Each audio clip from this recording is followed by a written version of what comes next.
Isso deveria ter sido impossível. A arma que a Ucrânia usou não foi projetada para o que acabou de fazer.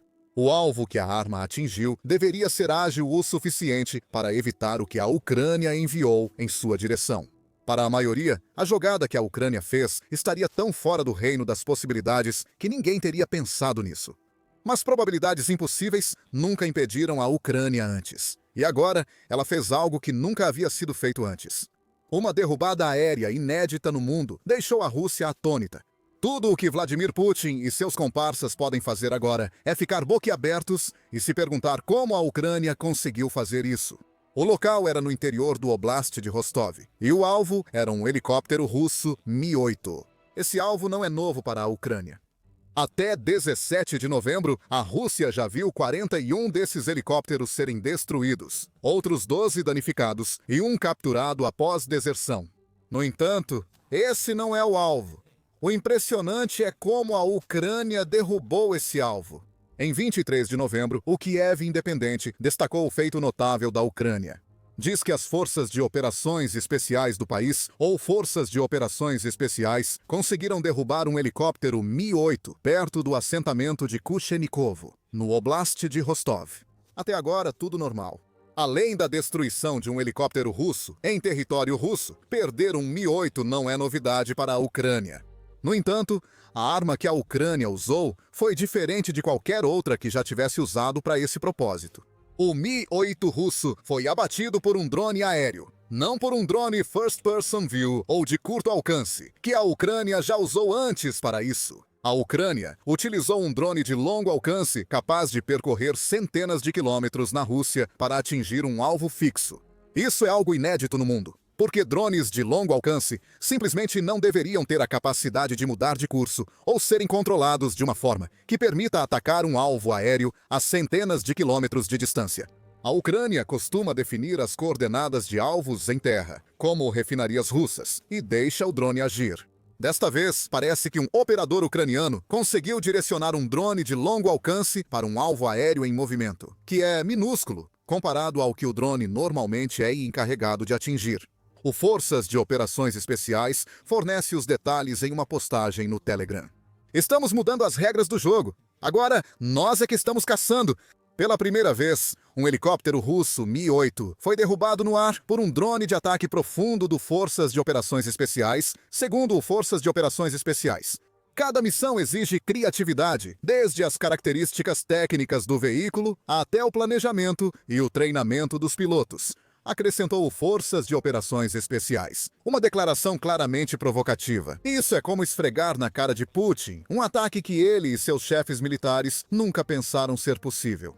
Segundo o Forças de Operações Especiais, a Rússia precisa explicar, principalmente, como a Ucrânia conseguiu fazer isso. O Forças de Operações Especiais não revela. Diz que só a tripulação do Mi-8 destruído pela Ucrânia sabe as respostas, mas eles não vão contar. O helicóptero deles caiu em chamas, após ser atingido pelo drone ucraniano. Parece bom demais para ser verdade. O Kiev Independent destaca que não pôde confirmar de forma independente a veracidade das alegações do Forças de Operações Especiais. Se fosse a Rússia fazendo essa afirmação, já estaríamos sugerindo que se trata de uma história de propaganda criada para fazer o exército russo parecer mais forte e mais habilidoso do que realmente é. Por que não dizemos o mesmo sobre a Ucrânia? Simples. O Forças de Operações Especiais forneceu imagens. O Forças de Operações Especiais não revelou o tipo de drone usado em seu ataque mundial.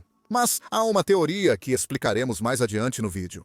Ele publicou um vídeo sobre o que ocorreu com o helicóptero da Rússia.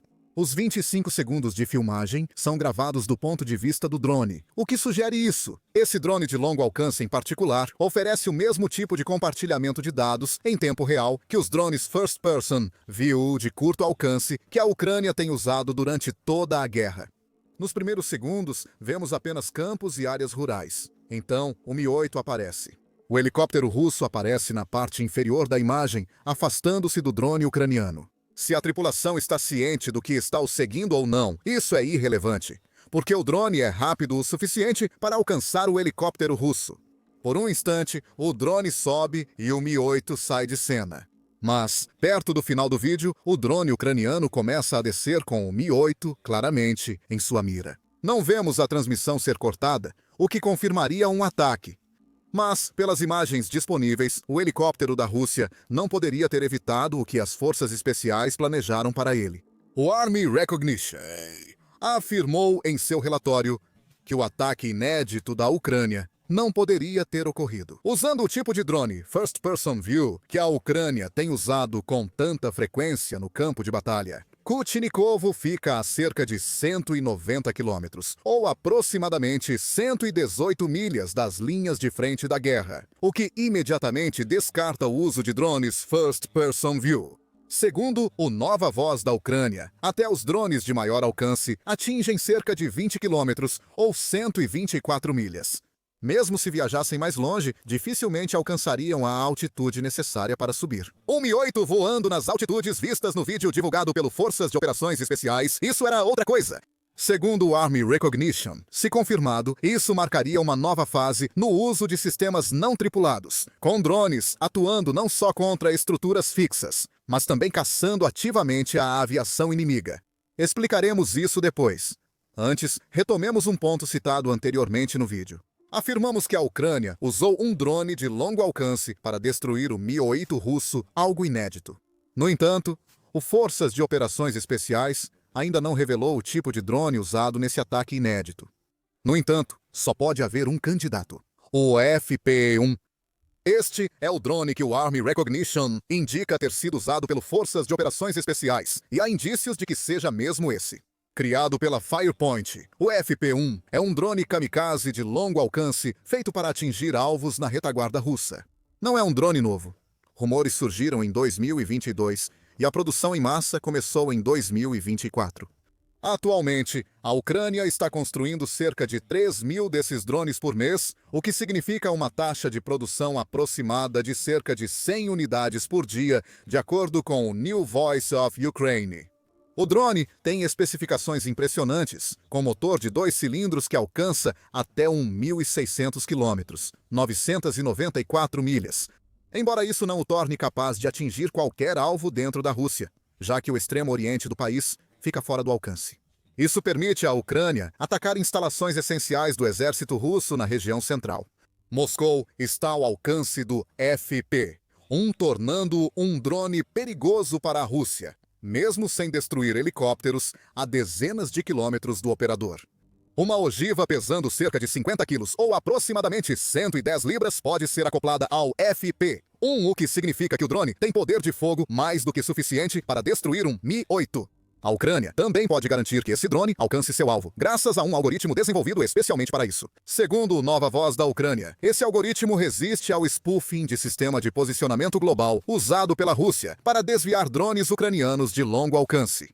O FP-1 já demonstrou alcance e poder de fogo suficientes para derrubar um Mi-8. No entanto, o sistema de navegação, conforme descrito, não poderia ter sido usado. O Mi-8 está em movimento. Por isso não dá para programar um FP-1 com suas coordenadas. Está no ar e deve atingir o helicóptero após percorrer dezenas ou centenas de quilômetros até o destino. Tem algo que não contamos.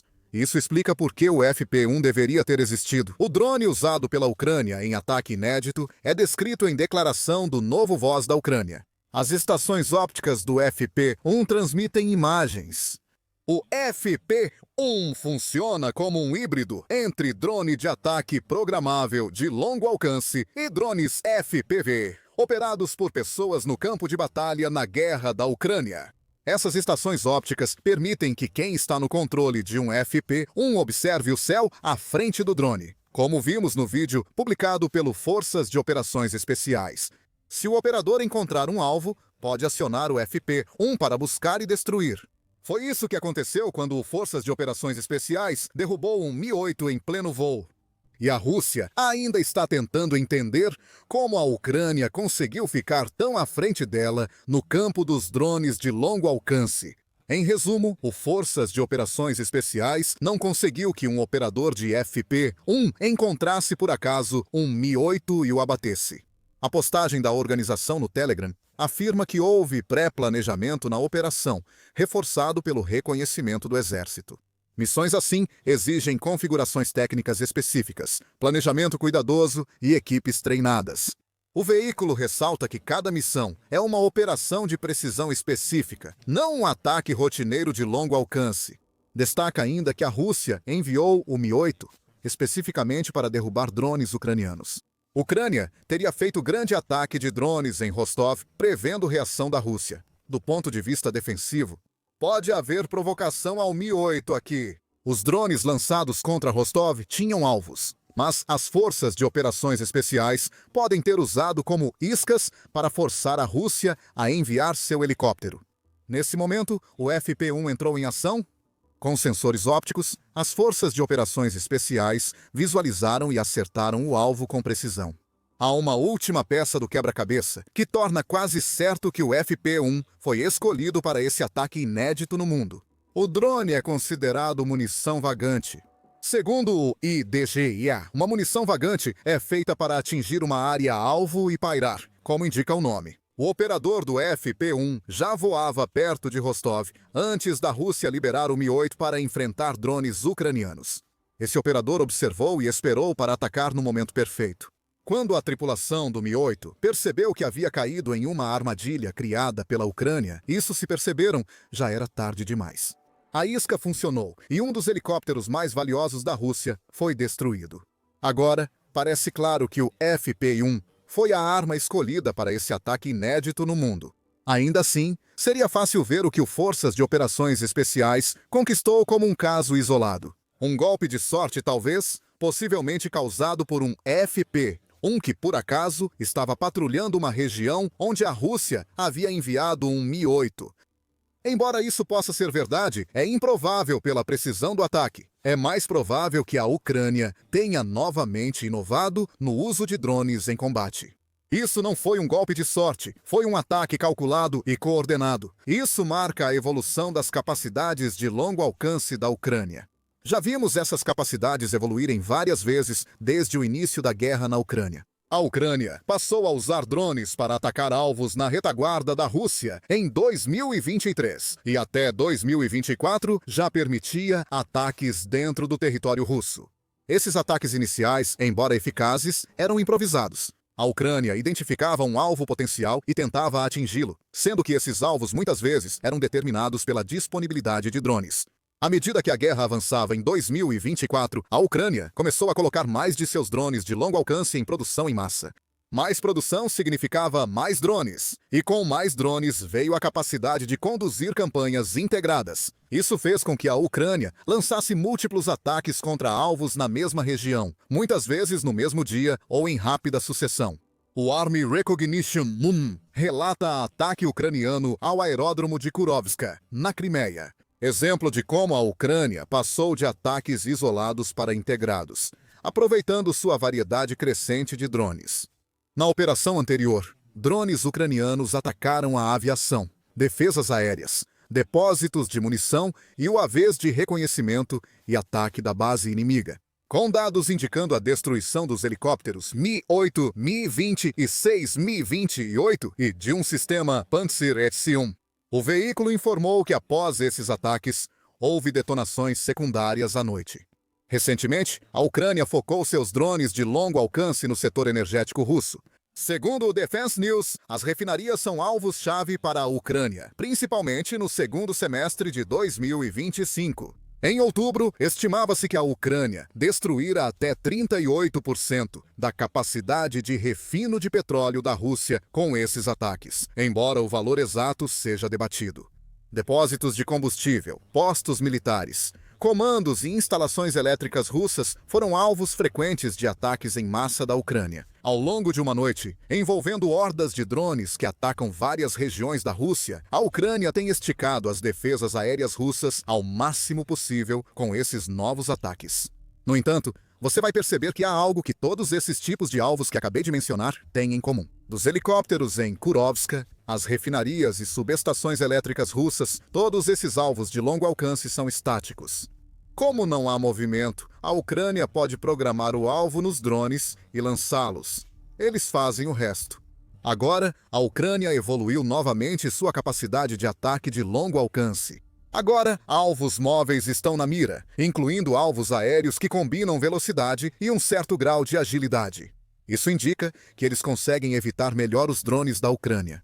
O Mi-8 atingido pela Ucrânia não era considerado vulnerável a drones de longo alcance, segundo pensava a Rússia. Mas o Forças de Operações Especiais acabou de fazer isso, e é provável que esse não seja um ataque isolado. Na verdade, a Ucrânia provou que o que diziam ser impossível é possível, e pode ter criado uma nova mudança doutrinária. Agora, helicópteros russos enfrentam mais ameaças além de mísseis superficiais. A Ucrânia descobriu como empregar seus drones de ataque de longo alcance, ou pelo menos seus FP-1S, em uma função de emboscada aérea. Isso os torna tão eficazes quanto outras defesas aéreas do país. Essa nova capacidade chegou em ótima hora para a Ucrânia. Segundo a Defense Security Asia, a Rússia conseguiu transformar seus helicópteros de ataque em um pesadelo para a Ucrânia. Essas aeronaves quase foram ridicularizadas na guerra da Ucrânia, sendo chamadas de caixões voadores pelo portal. A Rússia pagou caro por voar com helicópteros baixo e devagar sobre a Ucrânia, como mostra o grande número derrubado no primeiro ano da guerra. Desde então, muita coisa mudou e a Rússia conseguiu reutilizar seus helicópteros. O Mi-8 abatido pela Ucrânia com um FP-1 estava em função defensiva. Helicópteros russos agora atacam a Ucrânia à distância usando armas guiadas e apoio de guerra eletrônica. Isso dificulta muito abatê-los. Mísseis superficiais quase não são opção para a Ucrânia, pois helicópteros russos raramente ficam ao alcance dessas armas. Drones de longo alcance são ideais contra helicópteros russos, principalmente quando podem pairar como um FP-1. Em termos estratégicos, a Ucrânia, usando drones de longo alcance, pode forçar a Rússia a rever sua estratégia aérea, especialmente sobre helicópteros. Segundo o Army Recognition NOM, se as tripulações russas, encarregadas de interceptar drones ucranianos, perceberem que podem ser alvos, isso muda o cenário. A profundidade, o cálculo de risco e o ritmo das operações aéreas russas vão mudar. O mesmo pode se aplicar às tripulações de helicópteros designadas para lançar armas guiadas de precisão contra a Ucrânia a partir da retaguarda profunda russa. Tarefas anti-simples e de baixo risco tornaram-se subitamente muito mais perigosas. Sempre pode haver um FP-1 à espreita fora de vista quando um helicóptero russo decola. Essa ameaça por si só pode ser suficiente para forçar uma mudança na estratégia russa. A Rússia também sofrerá se a Ucrânia transformar mais FP-1S em caçadores de helicópteros, além de perder tripulações experientes. Putin permitiu que seu país perdesse mais de 116 milhões de pessoas entre mortos e feridos, desde o início da invasão. Então, o dano colateral humano não está no topo da lista de preocupações dele. Dinheiro, por outro lado, está bem no topo dessa lista. A Ucrânia teve um alto custo para a Rússia com seu ataque impossível. De acordo com a Defense Express, um único helicóptero Mi-8 custa à Rússia algo em torno de 6 milhões de dólares, fazendo com que a perda desses helicópteros seja um golpe financeiro doloroso para Putin. No entanto, a arma escolhida pela Ucrânia torna a perda ainda mais prejudicial. O drone FP-1 custa só 55 mil dólares para a Ucrânia construir. A Ucrânia teve retorno 109 vezes maior ao atacar um Mi-8 com o FP-1 pelas Forças de Operações Especiais. Esses números não representam nada de bom para a Rússia e também não levam em conta as armas que estavam carregadas no Mi-8 ou os membros da tripulação do helicóptero. Esse retorno extraordinário se encaixa na mudança estratégica forçada já citada. Sempre que a Rússia envia um Mi-8 ao céu, agora, ela precisa avaliar se perder 6 milhões de dólares em equipamentos vale mais do que os danos esperados daquele helicóptero. O risco versus recompensa agora é ainda mais crucial nesse tipo de operação. Tudo isso ocorreu após o primeiro ataque das Forças de Operações Especiais a um helicóptero com um drone de longo alcance. Será que a Ucrânia conseguirá repetir esse ataque?